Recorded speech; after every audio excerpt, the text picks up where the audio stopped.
Hello hello అమ్మా నాన్న లేరా? ఏ నాకు చెప్పకూడదా? చెప్పు. నాకు 10,000 అప్పుగా కావాలి.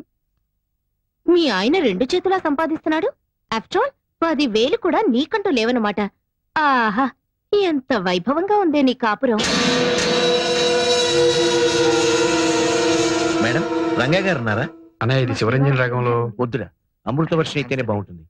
తాళం. నమస్కారం సార్. సారీ మిమ్మల్ని డిస్టర్బ్ చేస్తున్నట్టున్నాను. పర్వాలేదు, చెప్పండి. మీరు చేసిన పాట అది నీదని ఇది నాదని రాష్ట్ర ప్రభుత్వం నందేవాడ గెలుచుకుంటుంది. ఆ మాట వినగానే మీకు నమస్కారం పెట్టుకుందామని. అన్నయ్య ఉన్నారుగా?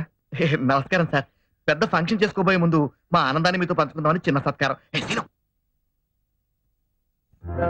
ఏమండి, ఆ అవార్డు వచ్చిన పాట బావగా రూల్లో లేనప్పుడు మీరు చేసిందే కదా. ఆయన దండ మీకు కూడా వేసి గౌరవిస్తే బాగుండేది కదండి. శ్రీరామచంద్రుడు లాంటి అన్నయ్య చేత తమ్ముడు అని పిలిపించుకోవడమే నాకు దక్కే గొప్ప గౌరవం. దాన్ని దండాలు దండలు ఇవ్వలేవు.